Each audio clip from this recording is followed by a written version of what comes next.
Muy buenas noches, amados hermanos. Damos gracias a Dios por tener una nueva oportunidad de retomar nuestro curso Hermenéutica al Método. Esta vez en la segunda parte de nuestra lección número 11, reglas para la interpretación de palabras y oraciones. Recordando siempre que estamos usando el término oraciones en el sentido gramatical, no oraciones en el sentido devocional. Siempre, durante toda la lección, cuando digamos oraciones, a menos que se indique lo contrario, lo estamos haciendo en el sentido gramatical, no de orarle a Dios o pedirle a Dios. Bien, amados, vamos a ubicarnos aquí, denme un segundito para retomar el punto donde lo dejamos en la última ocasión. Aquí está. Hablábamos en nuestra lección anterior acerca de Pilato y su conversación con Jesús. Dentro del punto, contexto de conducta, que le preguntaba al hermano, ¿ha escuchado ese concepto de contexto de conducta? Y me decía, hermano, no, es que le decía, es que cuando me tocó a mí estudiarlo tampoco. Generalmente, a medida que va pasando el tiempo, vamos analizando los mismos temas, pero cada vez vamos matizando o adquiriendo perspectivas de lo mismo. No es que es algo nuevo, sino es lo mismo. En este caso es que a veces no solamente tenemos que basarnos en las palabras. Cuando decimos contexto, generalmente pensamos en palabras, no. También piense en conducta, porque por la manera en que las personas se comportaron, también nos damos cuenta de cosas que ellos entendieron que de pronto nosotros, simplemente leyendo letras o leyendo palabras, no las captamos. Entonces, la escritura es muy descriptiva, muy vívida. La escritura, si la lees adecuadamente, te hace, por decirlo así, imaginar, trasladarte allá mentalmente. Y eso es bueno, porque cuando tú estás viendo la escena de esa forma, entiendes mucho mejor. En el caso de Pilato, hablábamos de cuando él le pregunta a Jesús, ¿y qué es la verdad? Porque Jesús menciona la verdad y le dice, ¿qué es la verdad? Pero no lo deja responder y se va.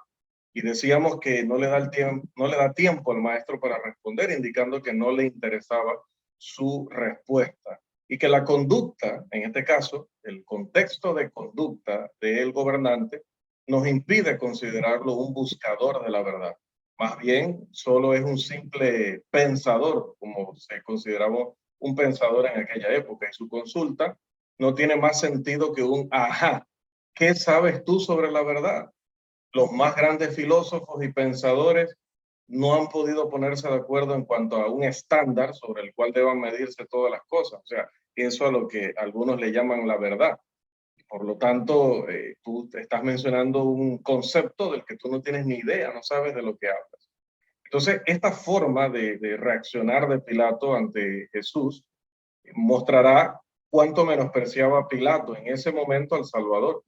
Él pensaba que Jesús no era más que un chiflado inofensivo, un hombre sin faltas graves, por lo menos tan graves como para llevarlo a pagar con la muerte, pero que estaba muy fuera de lugar si creía que tendría la capacidad de introducir alguna nueva verdad que fuera desconocida por el mundo en ese momento, porque es que ellos eran demasiado cultos, ellos eran demasiado superiores a los judíos, hablo de los romanos, y de los griegos también, ¿no? Que serían los que proporcionaban mucho de la filosofía y del conocimiento general. Por lo tanto, ¿qué venía a decirle a él un judío? Entonces, su conducta nos ayuda a entender mejor una expresión que probablemente nos habrá dado para a estas alturas haber presentado ya sermones y clases sobre esto, pero que quizás no la hemos valorado adecuadamente. O sea, hemos visto que él preguntó qué es la verdad y probablemente hemos predicado un sermón diciendo, mira, Pilato quería saber qué era la verdad. No, si él hubiera querido saber, se queda a escuchar. Tú no haces esa pregunta y te retiras. Si tú haces esa pregunta y te retiras, que es una pregunta retórica, le decimos hoy, es porque estás molesto, porque también consideras que la persona, que en esta circunstancia, quiero decirlo, una pregunta retórica, así, en esa circunstancia y de la manera en la que él reaccionó y por todo lo que viene después y lo que se había dado antes, que ahí sí consideramos el contexto en cuanto a palabras, definitivamente que la conclusión es obvia. No estaba interesado en la verdad y su expresión más bien es una expresión despectiva. Pero abro paréntesis, o bueno, abro paréntesis, obviamente sí podemos tomar la frase y hacer un sermón sobre gente que sí busca la verdad de corazón. No estoy diciendo que se ha hecho mal. Lo que digo es que tal vez se haga mal cuando usamos la frase diciéndole a la congregación que Pilato quería conocer la verdad. No la quería conocer. Dentro de esta misma categoría podría entrar la reacción de Herodes cuando le dice a Pablo, por poco me persuades a ser cristiano. Pero no me quiero ir en los ejemplos y empezar a entrar en detalle porque se nos va la clase en cosas que no están dentro del alcance.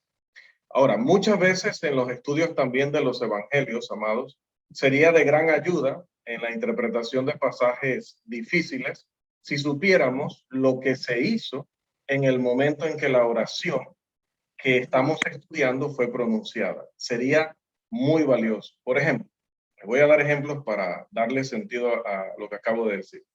Jesús le dijo a Pedro y a Andrés, a Jacobo y a Juan, venid en pos de mí y os haré pescadores de hombres. Esto tiene un significado peculiar para nosotros cuando sabemos del milagro que se había realizado. Así que en el capítulo 21 de Juan, cuando el maestro dice, me amas más que a estos o más que estos, deberíamos saber lo que había sucedido. Para obtener el significado completo, el significado pleno, todo el sentido de la expresión de Jesús, debemos tener en cuenta el trabajo de toda una noche que habían realizado estos hombres y su incapacidad para atrapar tan siquiera un solo pez. Cristo les dio abundancia de peces por el poder de Dios y luego pregunta o les dice frases que llevan implícita la pregunta, ¿dónde está la bendición?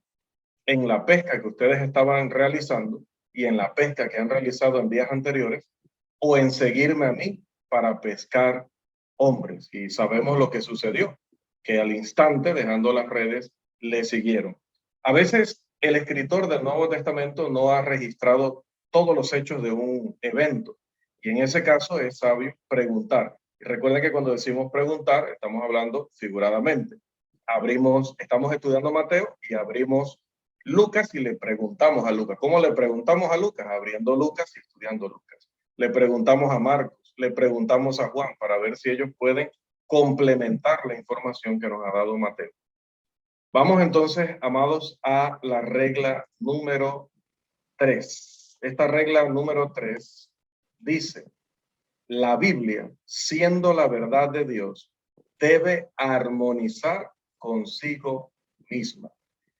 ¿Qué quiere decir? Que la Biblia no se puede contradecir. Si es la verdad de Dios, ella, lo que dice en Génesis, debe estar en armonía con lo que dice en Apocalipsis. Lo que dice en Ezequiel debe estar en armonía con lo que dice Mateo. Lo que dice en Romanos debe estar en armonía con lo que dice Santiago, que ya de esto hemos visto un ejemplo anteriormente. Debe recordarse que ninguna doctrina puede ser verdadera si se opone a una declaración o se opone a una afirmación clara de la Escritura.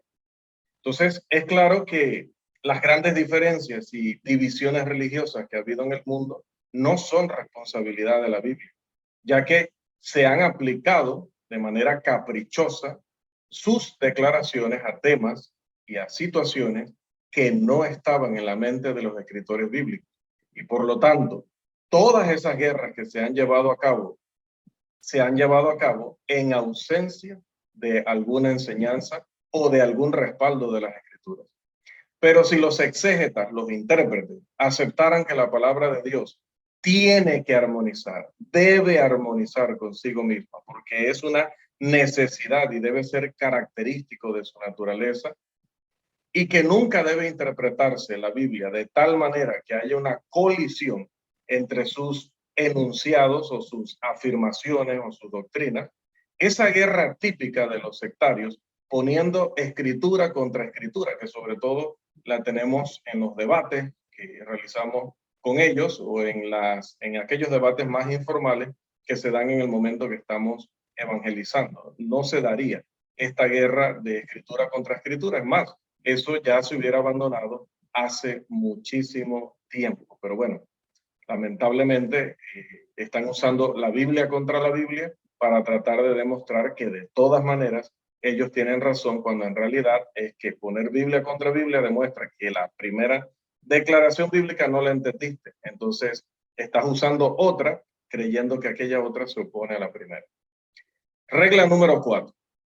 Se puede arrojar luz sobre un pasaje difícil o dudoso comparándolo con otras declaraciones del autor acerca del mismo tema. Aquí vamos a repasar algunas reglas y algunos conceptos que hemos visto tanto en este curso como en el otro. Así que les voy a pedir en ese sentido, pues, paciencia y además comprensión de que, como dice el apóstol Pedro, no me cansaré de repetiros las mismas cosas y para vosotros es seguro. ¿Qué quiere decir es seguro? Que a veces cuando nos dicen las cosas una sola vez, incluso dos veces, quizá lo olvidemos. Pero si siempre en cualquier tema volvemos a repasar los principios, hacemos nuevamente mención, afirmación o desarrollamos un poquito más o le damos otro matiz u otra perspectiva, eso nos ayuda a reforzar, cosa que se nos queda en la cabeza. Porque, hermanos, estas reglas no son para que las estudiemos. Voy a hacer una declaración suicida intelectualmente, ¿no? Okay. Estas reglas no es para que hagamos lo que hacemos con homilética. Queremos homilética, hermano, enséñanos homilética, enséñanos a hacer sermones, enséñanos a exponer sermones. Damos el curso. Y luego agarramos todas esas reglas cuando vamos a hacer un sermón y las mandamos a un cajón. Y entonces hacemos el sermón como creemos que se debe hacer un sermón o como creemos que nosotros podemos hacer un sermón. Entonces, no, en ese sentido no se está cumpliendo el propósito. Ahora, decía la otra vez, en homilética es siempre probable que eso suceda, que el curso se ha dejado en un cajón y no se utiliza.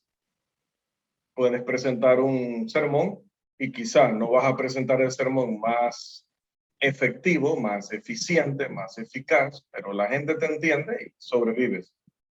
Pero cuando quieres hacer eso mismo con las reglas de la interpretación, ya sabemos lo que ha pasado con todos los que han dejado estas reglas en un cajón y han querido interpretar la Biblia sin respetar los principios que la misma Biblia enseña o muestra a través de ejemplos de cómo se la debe entender.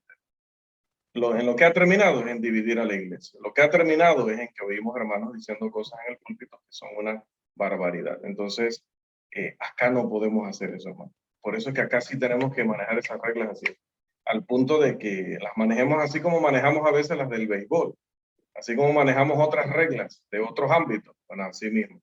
Regla número 11 del fútbol, tal. Regla número 8 del béisbol, tal. Esas sí las sabemos claritas, porque cuando estamos viéndolo en vivo o por televisión, estamos claritos y discutimos con el árbitro a través de la pantalla, ¿no? Porque no sabemos todas las reglas. Bueno, porque no hacemos un esfuerzo similar y nos aprendemos así las reglas de interpretación. Mi trabajo es recalcarles, recalcarles, recalcarles, y para vosotros y para todos aquellos que luego se benefician de esta exposición, a quienes saludamos también con mucho amor, ¿verdad? Agradecemos mucho que otros también aprovechen, otros hermanos también aprovechen, puedan entender que esto es vital, recordarlo y manejarlo al dedillo. Y me estoy deteniendo mucho en el paréntesis, ¿no? Y disculpen, pero cuando el hermano Minor nos dio homilética, bueno, eran una cantidad de reglas, de pasos, de técnicas, y les voy a ser sincero, yo cada vez que me sentaba a hacer un sermón, yo ponía el curso al lado. Es que memorizarlas todas, recién dado el curso, pues, era imposible.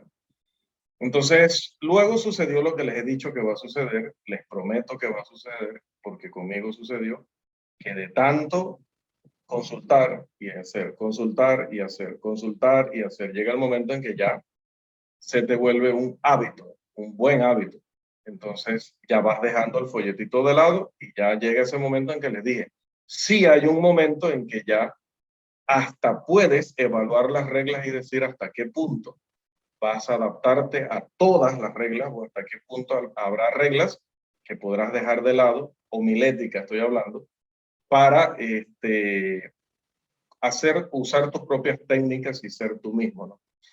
En hermenéutica no se puede hacer eso. En este curso no se puede hacer eso. Las reglas son las que son y en el momento que abandonas una, estás diciendo que vas a abordar el estudio de la escritura de una manera irracional, o por lo menos de una manera no completamente racional.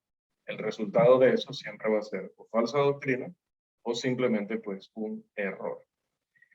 Regla 4. Se puede arrojar luz sobre un pasaje difícil o dudoso comparándolo con otras declaraciones del autor acerca del mismo tema. En varias epístolas de Pablo, él se detiene más o menos en el mismo tema en varias de sus explicaciones. En algunas de estas epístolas, él trata el mismo tema general, aunque no exactamente los mismos aspectos específicos. En algunas de ellas solamente hace una referencia de paso, porque de pronto está hablando de otra situación y pasa por allí. Por recordarles uno, para que tengan un ejemplo, cuando en Romanos 7, él habla acerca de la situación de marido y mujer, dice que si en vida del marido la mujer se une a otro varón, será llamada adúltera. Pero si el marido muere, ella será libre de la ley del marido. Por lo tanto, si se uniera otro varón, no será llamada adúltera. Menciona eso, pero él está en otro punto y continúa con su punto. Hablábamos también antes esto, ¿no? De las menciones incidentales, pero que nos dan o nos proporcionan información. En ese caso, él menciona un tema, pero pasa por allí porque él va hacia otro punto. Pero cuánto, hermano, nos ha beneficiado que él dijera eso, cuánto se ha escrito, cuánto se ha predicado de una expresión por la que él solamente está pasando. Bien. Ahora, a partir de una breve referencia que pueda hacer Pablo o algún otro autor, es posible que en un momento dado el lector no sea capaz de comprender el sentido que procuraba otra vez, sea Pablo o sea cualquier otro escritor bíblico. Pero al acudir a otras partes, otros libros, donde él ha tratado el mismo tema más extensamente, ese pasaje que te parecía complicado, difícil, dudoso, de pronto pues queda explicado plenamente, claramente. En las epístolas a los Efesios y a los Gálatas, por ejemplo, él muestra que la ley dada por Moisés ya no era una regla para ellos, que esa ley había sido abrogada y clavada en la cruz, que esa ley solo había sido o había servido como una pared intermedia para separar a judíos y gentiles, pero que cuando Cristo murió en la cruz, esa pared fue quitada o esa pared fue derrumbada. El verdadero muro de Berlín era ese muro espiritual que había entre los judíos y los gentiles. Y esto para que ambos pudieran entonces unirse en un solo cuerpo, que es la iglesia.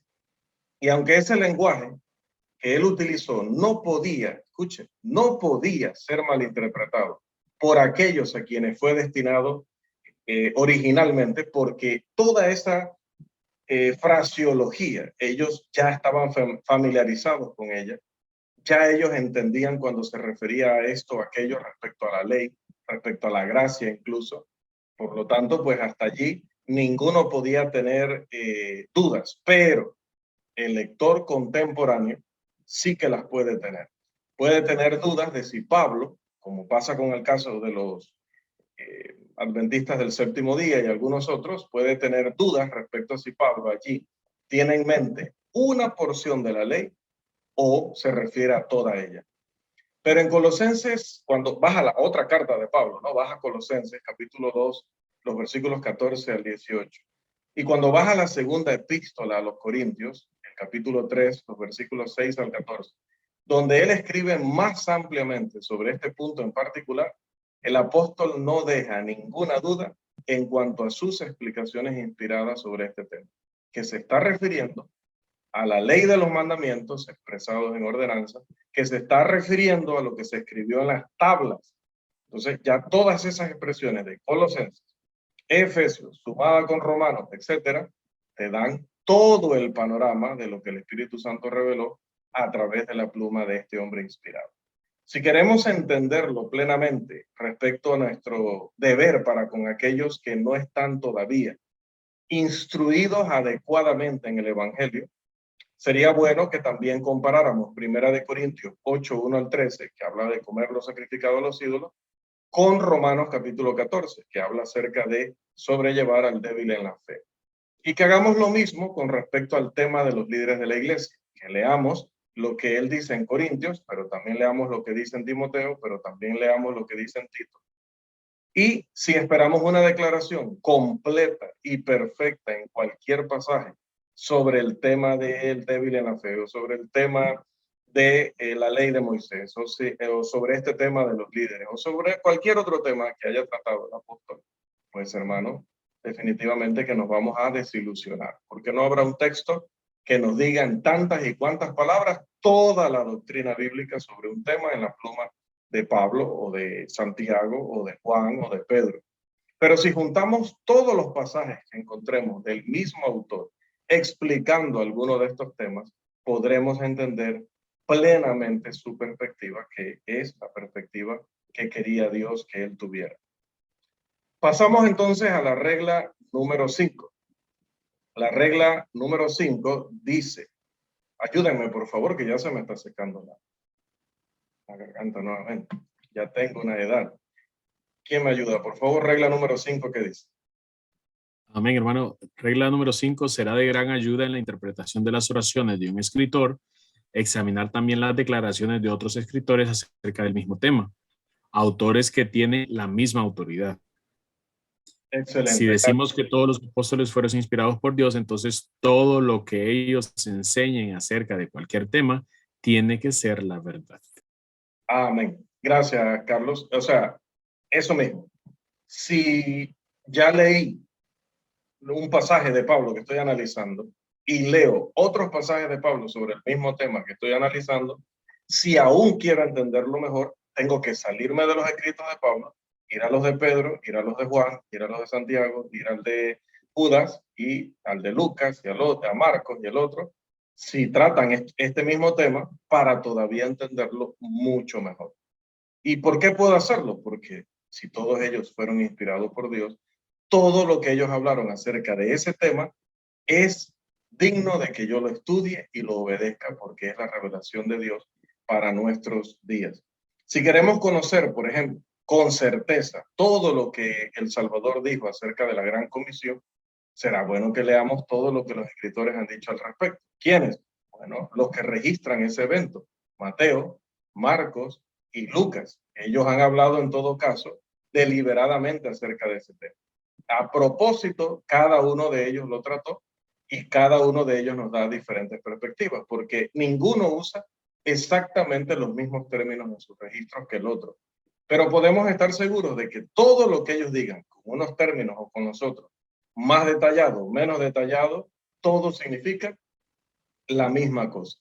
En el momento en que escribieron, sus breves declaraciones sobre el tema fueron muy claras para sus primeros lectores.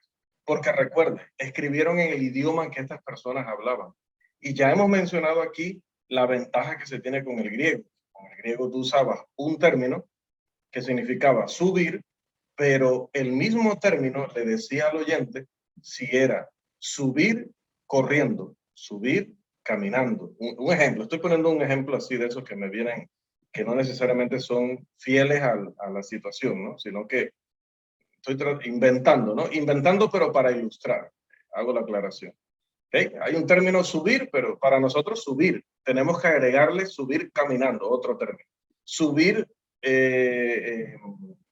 deprisa, subir lento, subir enojado, subir, nosotros tenemos que agregarle otro. No, ellos con decir subir en cierto término, ya la persona con esa palabra sabía que no podía ser de otra manera sino subir corriendo.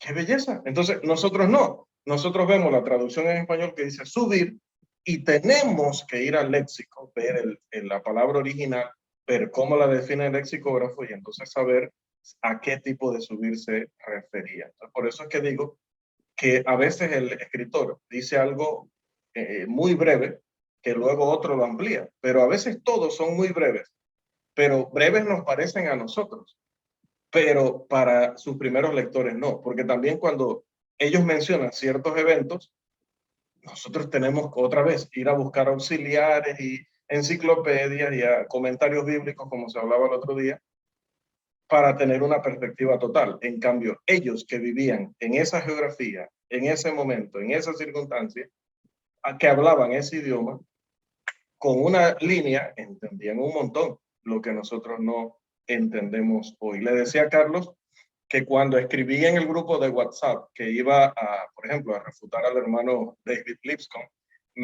quería hacerle una broma a un hermano, un compañero en el grupo de WhatsApp, pero lamentablemente el hermano no me entendió. Entonces, algunos otros se habrán quedado intrigados. El hermano va a refutar al hermano David Lipscomb, pero si ese es un hermano que es un hermano sano en la fe, siempre lo hemos leído. Pero mire, eso era para que lo entendiera. Él sí lo iba a entender, pero probablemente el hermano no lo leyó o lo leyó rápido y no lo captó. Pero es lo que les quiero decir también en la Biblia. Cuando alguno de estos autores escribió alguna frase, tenía una audiencia original en mente. Y esa audiencia original, con esa sola frase, podían entender un montón de cosas que nosotros hoy tenemos que usar muchas herramientas para poder comprender. Y eso es lo que no entienden muchas personas, que piensan que nada más tenemos que agarrar la Biblia en español y que con eso nosotros vamos a entender todo. Hicimos la aclaración la otra vez.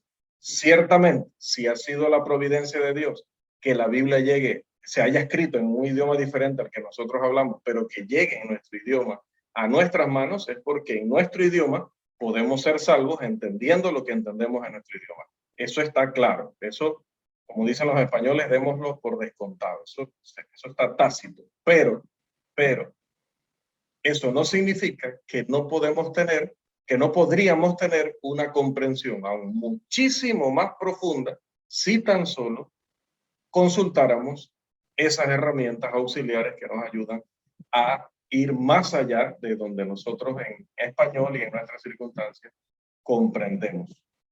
Bien, en el momento en que ellos escribieron, decía, pues sus breves declaraciones eran amplias para sus lectores. Y ahora, si respetamos todo lo que ellos han dicho, evidentemente vamos a obtener de sus registros toda la información acerca de la Gran Comisión, del perdón, de la salvación, etcétera. Todos los temas en el que el Espíritu Santo los haya guiado a predicar o a escribir. Así que cuando le preguntamos a Pablo acerca de, por ejemplo, su comprensión de la salvación en Cristo sin las obras de la ley, también debemos preguntarle a Santiago sobre la necesidad de la obediencia a la fe, o la obediencia que está basada en la fe. Para los primeros destinatarios a quienes ellos escribieron, no había necesidad de una declaración más completa.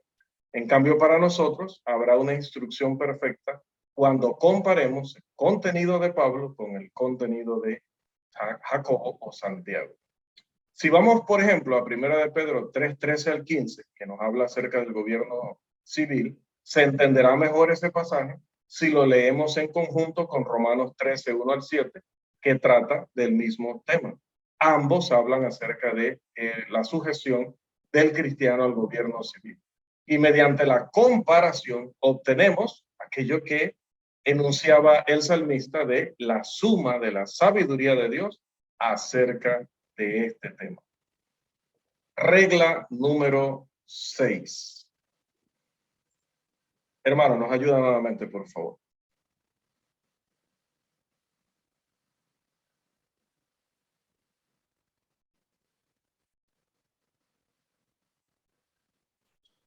El uso del sentido común respecto a las cosas que conocemos por nuestros propios medios.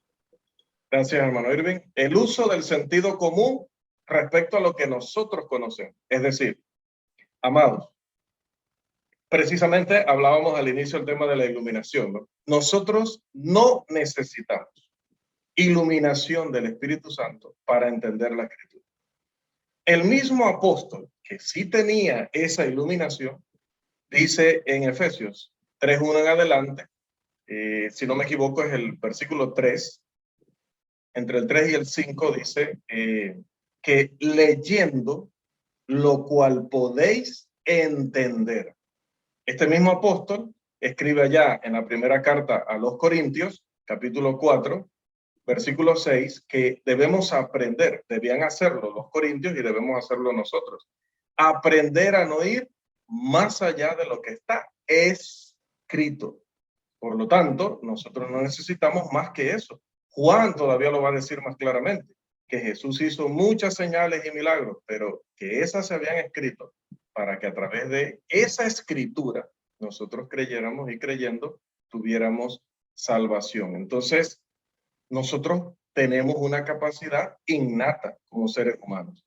Esta regla da por sentado que el hombre tiene conocimiento de ciertas cosas, ya que se puede decir con toda confianza que hemos estudiado gramática, que hemos estudiado lógica, que tenemos precisamente sentido común para tomar un libro, leerlo y poder entenderlo mejor, ¿no? Entonces, tenemos conciencia de que somos, tenemos conciencia de que pensamos, tenemos conciencia de que queremos, tenemos conciencia de que podemos actuar según una voluntad humana y podemos hacer cosas de acuerdo a lo que nos impulsa esa voluntad humana, a veces sea bueno o sea malo. No somos robots. Cualquier teología que niegue el poder del hombre de hacer estas cosas debe ser rechazada de inmediato. La teoría de que ningún hombre puede pensar por sí mismo, tener una buena idea o realizar una buena obra ha hecho que hombres muy capaces duden de la Biblia o duden de aquel que está interpretando la Biblia de esta manera. ¿Por qué? Porque el sentido común dice, bueno, este hombre me está diciendo que él me tiene que interpretar todo, como dice el romanismo, ¿no? Usted no puede interpretar la Biblia, usted tiene que ir allá al sacerdote para que él explique, porque él es el que la entiende. Él sí la entiende bien, usted no. Por más que usted haya estudiado literatura, por más que usted haya estudiado hermenéutica, por más que usted haya estudiado historia de Palestina, geografía, costumbre, etcétera. Todas las herramientas para interpretar, dice, a pesar de eso usted no puede. Al decirle eso, la persona dice, oye, yo sé que esa teoría no es cierta, eso no puede ser. Por lo tanto, si es cierto que la Biblia respalda esta teoría, entonces la Biblia no es de Dios. Por lo menos de lo que se entiende de Dios, la Biblia no podría ser de Dios. Entonces, hay que tener cuidado con eso, cuidado con menospreciar la capacidad de cada individuo. Al contrario, debemos ponderar la capacidad de la gente. Debemos decirles que ellos son capaces, como dijo Pablo. Ustedes son capaces de entender a través de la lectura. Yo le estoy explicando esto a personas que tienen la capacidad de comprenderlo, de asimilarlo, también de ponerlo a prueba, de cuestionarlo, para estar seguro de que realmente estamos enseñando como debe ser, como los verianos, ¿no? Ahora, hay que tener una precaución con esta regla, obviamente. Si bien hay muchas cosas que nosotros podemos saber, ya sea porque las hemos estudiado previamente en la Biblia o porque las conocemos por otras ciencias u otras experiencias que hemos estudiado o tenido, debemos tener cuidado de no colocar nuestras ideas preconcebidas en contra de la palabra de Dios. Existen cosas que sabemos, pero también hay cosas que no sabemos o que no las sabemos adecuadamente. No estamos en libertad de imponer una opinión propia como si fuera un estándar para todos los demás que están a nuestro alrededor. Tampoco podemos ponernos nuestro propio estándar. Debemos basar nuestras creencias en el conocimiento perfecto. Y el conocimiento perfecto solo se encuentra en la palabra. Entonces, podemos y debemos llevar nuestros pensamientos cautivos a Cristo para que Él más bien nos proporcione el verdadero conocimiento. Regla número 7. ¿Quién más nos colabora, por favor?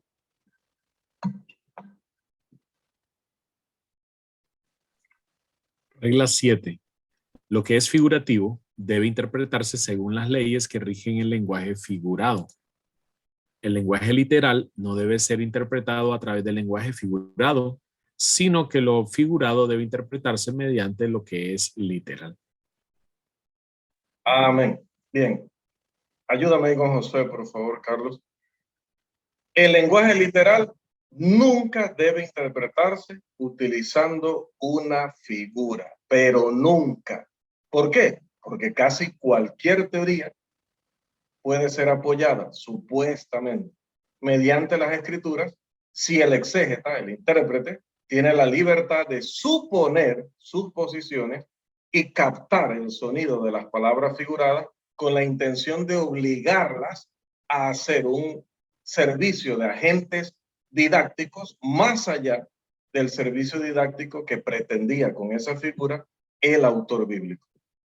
Por ejemplo, a veces tomamos una parábola, y eso, bueno, lo estamos viendo en los audios matutinos, tomamos una parábola y creemos que cada frase de la parábola tiene que ser interpretada o aplicada a nuestra vida. No necesariamente. A veces la parábola o la figura va a decir algo para ilustrar un concepto, pero tampoco lo tenemos que tomar de manera literal, todos los detalles, porque no era el objetivo de la ilustración usar todos sus detalles o de la figura usar todos sus detalles, sino un aspecto o varios aspectos para dar una enseñanza. Y hasta allí, y hasta allí.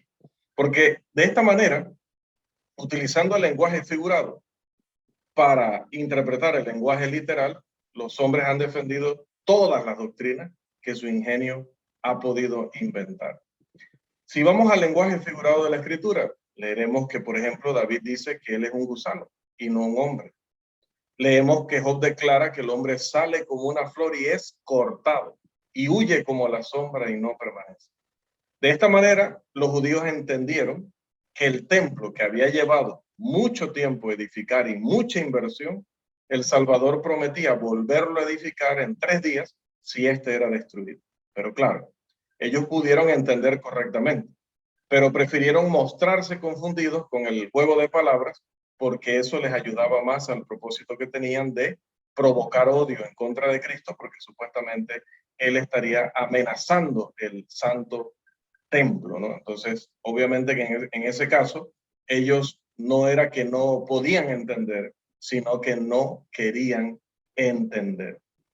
Amados, hasta aquí vemos entonces las 7 reglas de el método de interpretación bíblica para dar el sentido correcto de las oraciones. Recuerde que en esta lección estamos estudiando las reglas para la interpretación de oraciones y de palabras. Y iniciamos primero con oraciones, pero ahora vamos a avanzar entonces a la segunda parte de esta, porque hoy es la segunda sesión, pero a partir de aquí entramos en la segunda parte de nuestra lección, que entonces tiene que ver con reglas para determinar el significado de las palabras. ¿Cuál sería la primera de estas reglas, por favor?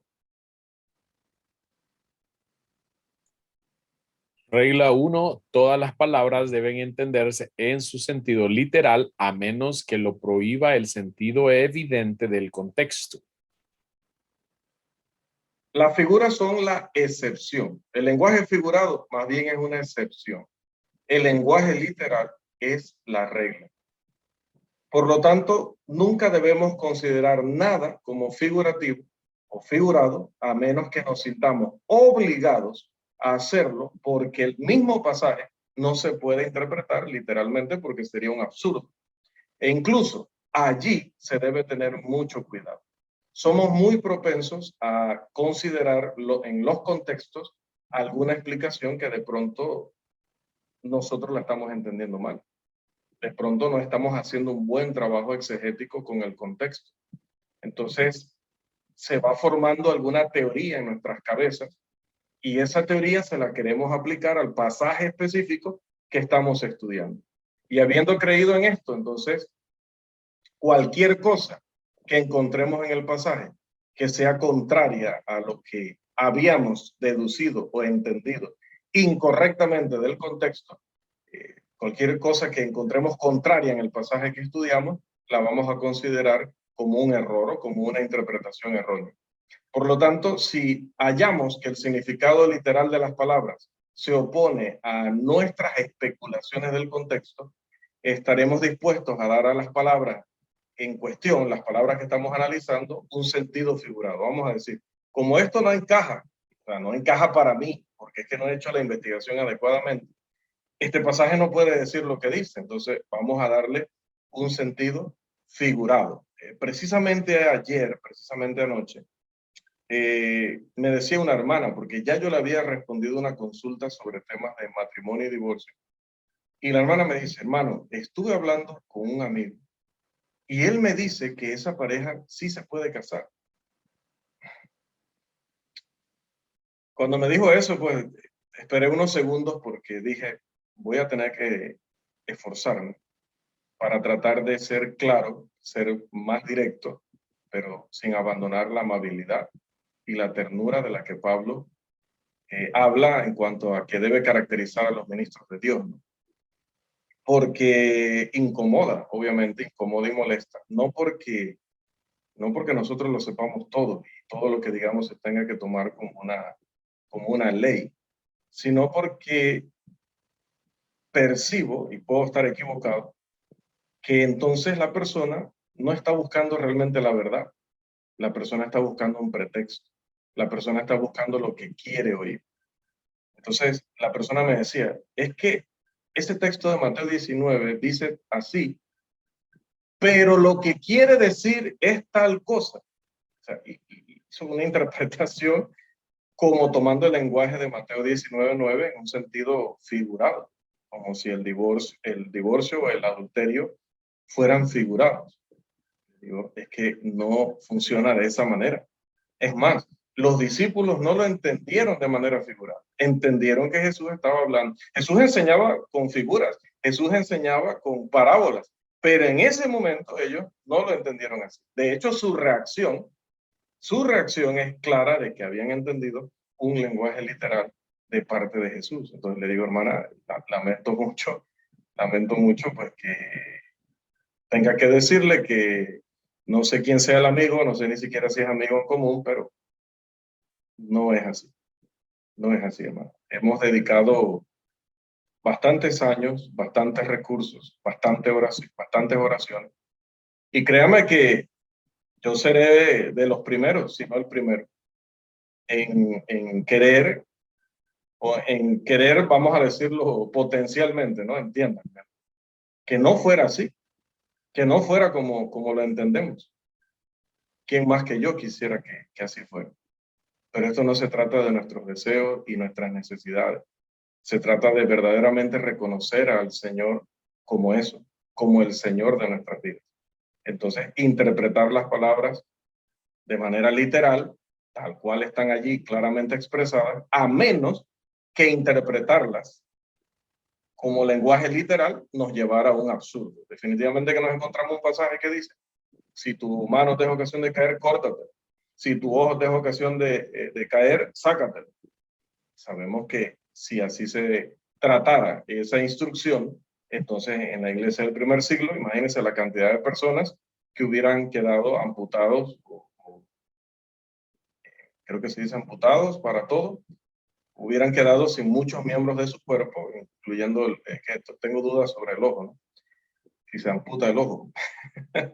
Pero hubieran quedado, imagínense en qué condición física, porque los problemas que usted y yo tenemos hoy a nivel espiritual, las luchas que tenemos a nivel espiritual, las tentaciones que enfrentamos, las pruebas que enfrentamos, no son muy distintas a las que enfrentaba la iglesia en el primer siglo.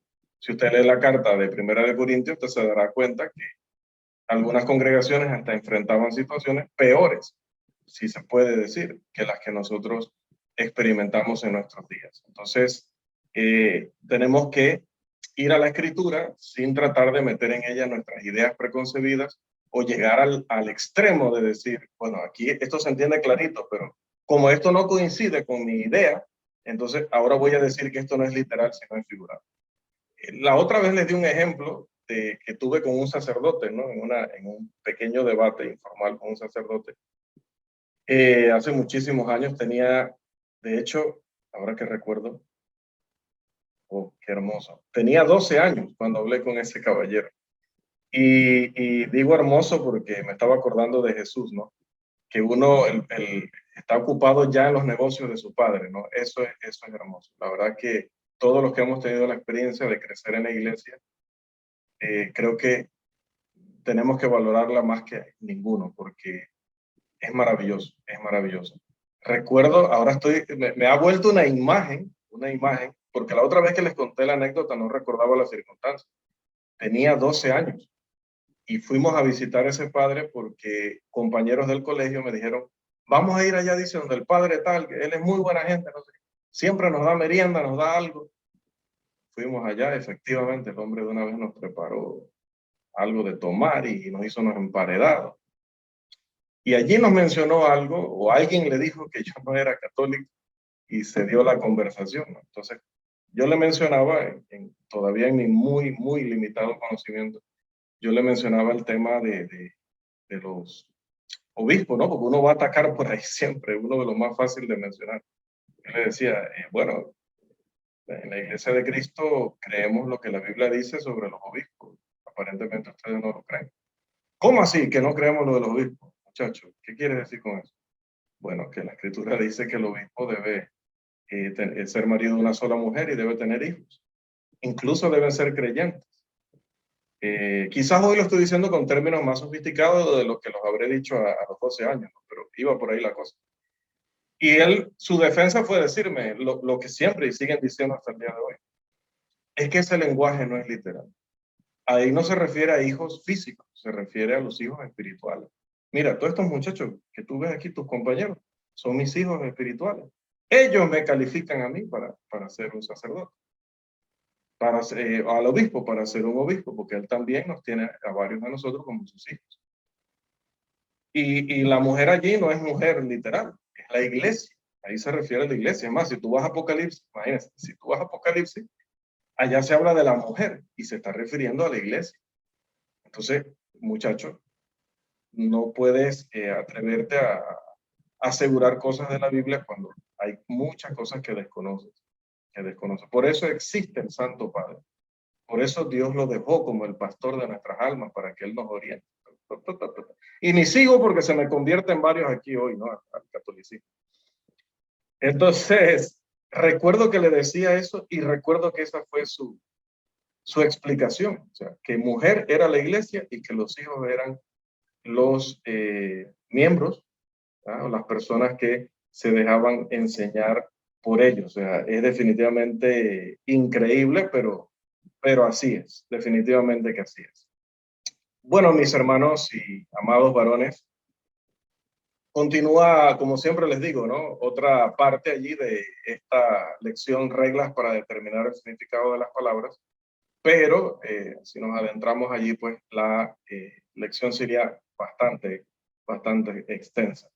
Entonces, vamos a dejarlo allí, pero continuaríamos entonces la próxima semana. Nos quedaría todavía quizá 1 o 2 sesiones más para cubrir el material que resta y damos gracias a Dios también por ello, porque eso significa que vamos a poder ser bastante explicativos, vamos a poder poner varios ejemplos para que entendamos las reglas, porque lo primero es entenderlas, lo primero es verlas aplicadas para que entonces las podamos recordar con mayor facilidad y sepamos también cómo las podemos aplicar en un momento dado. Entonces, vamos a hacer aquí un breve resumen. Iniciamos diciendo que la primera regla para interpretar oraciones es que siempre el intérprete debe actuar o debe entender de acuerdo con el propósito conocido del autor. Había una excepción allí a la regla, pero pasamos luego a la regla número 2 que dice, considere cuidadosamente el contexto inmediato. A la regla número 3, que la iniciamos hoy, la Biblia, siendo la verdad de Dios, debe armonizar consigo misma. Pasamos a la regla número 4, se puede arrojar luz sobre un pasaje difícil o dudoso comparándolo con otras declaraciones del autor acerca del mismo tema. A la regla 5, será de gran ayuda en la interpretación de las oraciones de un escritor examinar también las declaraciones de otros escritores acerca del mismo tema. Autores que tienen la misma autoridad, o sea, han inspirado por Dios. 6, el uso del sentido común respecto a las cosas que conocemos por nuestros propios medios. Es decir, entender que las personas tienen también su capacidad, tienen profesiones o trasfondos que los ayudan a poder entender mejor la escritura. Regla 7, que lo que es figurativo debe interpretarse según las leyes que rigen el lenguaje figurado. El lenguaje literal nunca debe ser interpretado como lenguaje figurado o con las reglas del lenguaje figurado, que esas reglas del lenguaje figurado vamos a verlas en Hermenéutica 2. Ahí las vamos a ver en detalle. De hecho, lo de las figuras lo vamos a ver en detalle. Ya vamos a ver cada una de ellas. El símil, la sinécdoque, la metonimia, la misma parábola, la metáfora, todo eso lo vamos a ver. Vamos a ver también profecía, bueno, o sea, obviamente el sentido de la profecía bíblica, su aplicación, su interpretación. No es que les voy a dar profecía de lo que va a pasar en el futuro, cuidado. Y pues hoy cubrimos por lo menos la primera regla de cómo determinar el significado de las palabras de nuestro texto. Y esa primera dice, todas las palabras deben entenderse en su sentido literal, a menos que lo prohíba el sentido evidente del contexto. O sea, que si yo lo interpreto literal, es una barbaridad, es una cosa contradictoria. Entonces, ahí me doy cuenta, ok, esto no puede ser literal, tiene que ser figurado. Y hablamos de cuidadito con la excepción, que es que cuando nos encontramos con un pasaje que parece no estar de acuerdo con nuestra posición, con lo que siempre entendimos, lo más fácil es decir, en realidad, esto no puede ser lenguaje literal. Esto tiene que ser lenguaje figurado porque simplemente pues está en contra de lo que siempre he creído, de lo que siempre he conocido.